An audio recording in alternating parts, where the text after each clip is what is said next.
በስመ አብ ወወልድ ወመንፈስ ቅዱስ አሃዱ አምላክ አሜን። በመላው ዓለም የምትገኙ በክርስቶስ ክርስቲያን በወልድ ውሉድ ውሉዳን ተብላችሁ የተሰየማችሁ አእይንተ እግዚአብሔር አበው ካህናት አሃው ዲያቆናት የቤተ ክርስቲያን ጌጦቿ ምእመናን አባቶቼ እናቶቼ ወንድሞቼና እህቶቼ እግዚአብሔር አምላክ የሚወዳችሁ ሕፃናት ጭምር ሰላም እግዚአብሔር ከሁላችን ጋር ይሁን። እንደምን አላችሁ? የአብ ጸጋ የወልድ ቸርነት የመንፈስ ቅዱስ ኅብረት አንድነት የቅድስተ ቅዱሳን ድንግል ማርያም አማላጅነት የመላእክት ጥበቃ የነቢያት የሐዋርያት የጻድቃን የሰማዕታት የደጋግ አባቶቻችን የደጋግ እናቶቻችን በረከታቸው ለዘላለም በሁላችሁ ላይ አድሮ ይኑር። ረድኤተ እግዚአብሔርን አጋዥ በማድረግ ዛሬ ስለ ጾም እናውቀው ዘንድ የሚገባ የአነጋገር ዘይቤ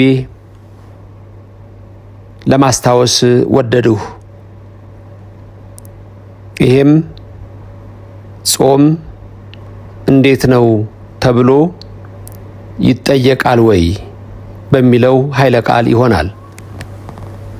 ሰው ለሰው አስታዋሽ ነው። ሰው ለሰው አሳሳቢ ነው። በልቡና የሚያሳድር በአእምሮ የሚቀርጽ የቃሉ ባለቤት ያው እግዚአብሔር የምትሰሙትን ሁሉ በልቡናችሁ ጽላት ይጻፍላችሁ፣ በአእምሯችሁም ይቅረጽላችሁ። እግዚአብሔር አምላካችን በተለያየ ስፍራ በክርስቲያኖች ላይ የሚደርሰውን መከራ ተመልክቶ አይነ ምሕረቱን መልሶ በቃ እንዲለን የእሱ ቅዱስ ፍቃድ ይደረግልን። የሞቱትን ያጽድቅልን። የታመሙትን በደዌ ዳኛ በአልጋ ቁራኛ የተያዙትን ይፈውስልን። በተለያየ መከራና ስቃይ ያሉትን ሁሉ የልቦናቸውን ሐሳብ ይፈጽምልን።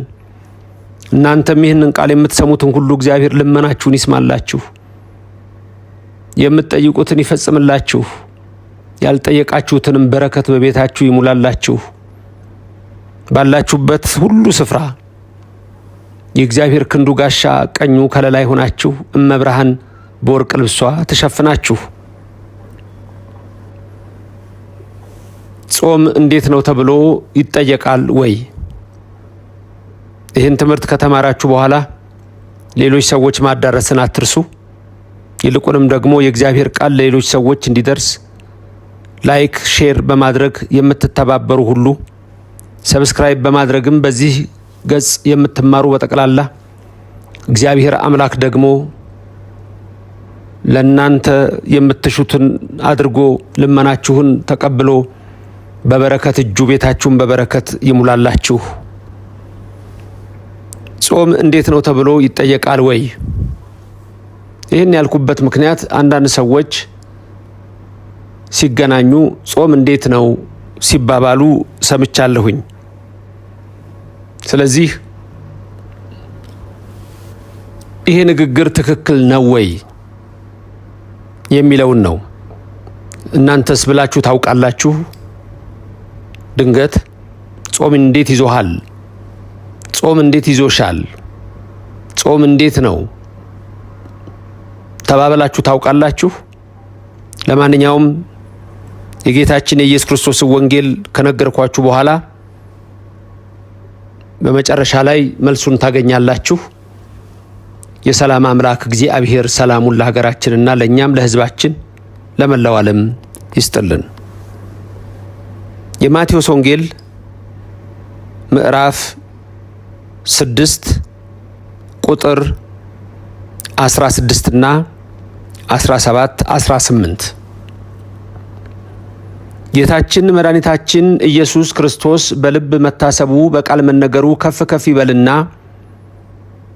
የተራራው ስብከት ተብለው ከሚታወቀው ማቴዎስ 5፣ ማቴዎስ 6፣ ማቴዎስ 7 በማቴዎስ 6 ላይ ጌታችን ስለ ጸሎት፣ ስለ ጾም፣ ስለ ምጽዋት በሰፊው አስተምሮናል። ከዛ መካከል እንደነገርኳችሁ ማቴዎስ 6 ከ16 እስከ 18 ያለው ቃል እንዲህ ይላል። አምላካችን መንፈስ ቅዱስ በእኔም በእናንተም አድሮ ይኑር። የነቢያቱን የሐዋርያቱን የሊቃውንቱን ጉባኤ የባረከ ይባርክልን። አነባዋለሁ። ስትጦሙም እንደ ግብዞች አትጠውልጉ፣ ለሰዎች እንደ ጦመኛ ሊታዩ ፊታቸውን ያጠፋሉና፣ እውነት እላችኋለሁ ዋጋቸውን ተቀብለዋል። አንተ ግን ስትጦም በስውር ላለው አባትህ እንጂ እንደ ጦመኛ ለሰዎች እንዳትታይ ራስህን ተቀባ፣ ፊትህንም ታጠብ። በስውር የሚያይ አባትህ በግልጥ ይከፍልሃል። ይህ ቃል የጌታችን የኢየሱስ ክርስቶስ ቃል ነው። አንተ ግን ስትጦም በስውር ላለው አባትህ ይላል። በመጀመሪያ ስለ ጾም ስንት አይነት ጾም አለ ስለሚለው ትንሽ ልንገራችሁ። ስለ 7ቱ አጽዋማት ልነግራችሁ ሳይሆን 7ቱን አጽዋማት ታውቃላችሁ። የጾም አይነት ግን የግል ጾም፣ የቤተሰብ ጾም፣ የአዋጅ ወይም የማህበር ጾም ሊኖር ይችላል። የግል ጾም በግል ሰው የሚጾመው ነው። ቤተሰብ ተነጋግሮ ወይም በአንድ ላይ ያሉ ሰዎች ተመካክረው ሱባኤ ሲኖራቸው የሚጾሙት ጾም ነው። ሶስተኛው የቤተ ክርስቲያን ጾም ነው። ቤተ ክርስቲያን የምታዘው ያልኩት ይሄ 7ቱ አጽዋማት ያሉበት ነው። የአዋጅ ጾም ይባላል። የታወቀ ነው።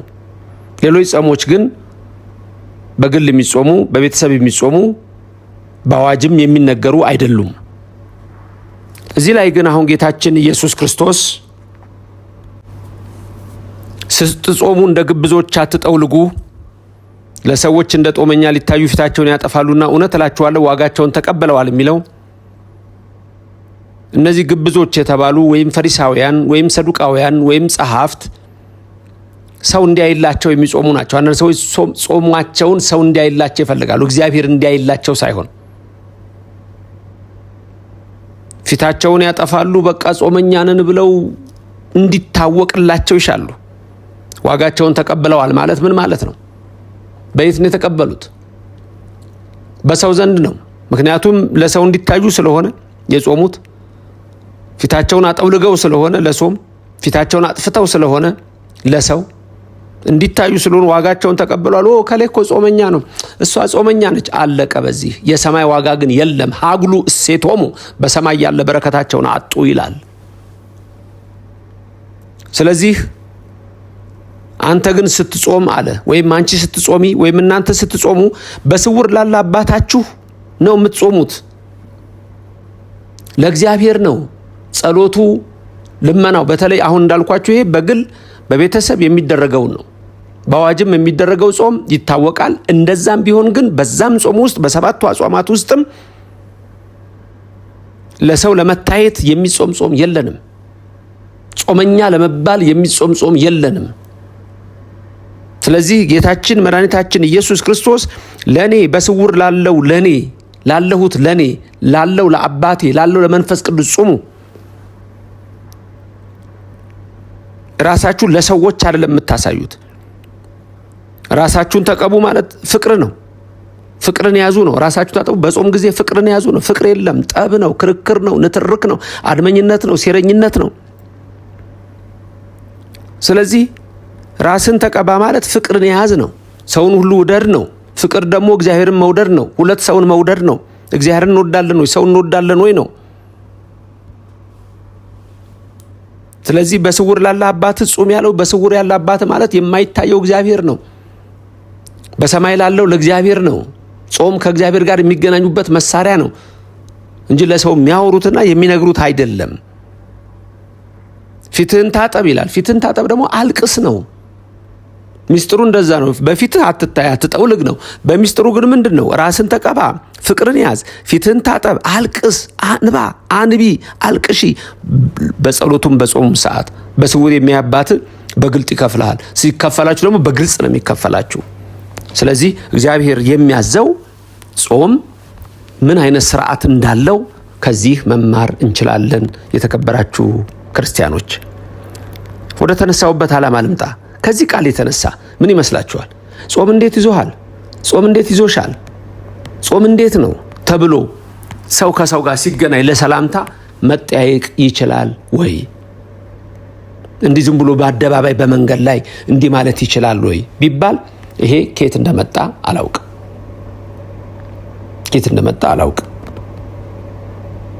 እንዴት ይዞሃል? እንዴት ይዞሻል?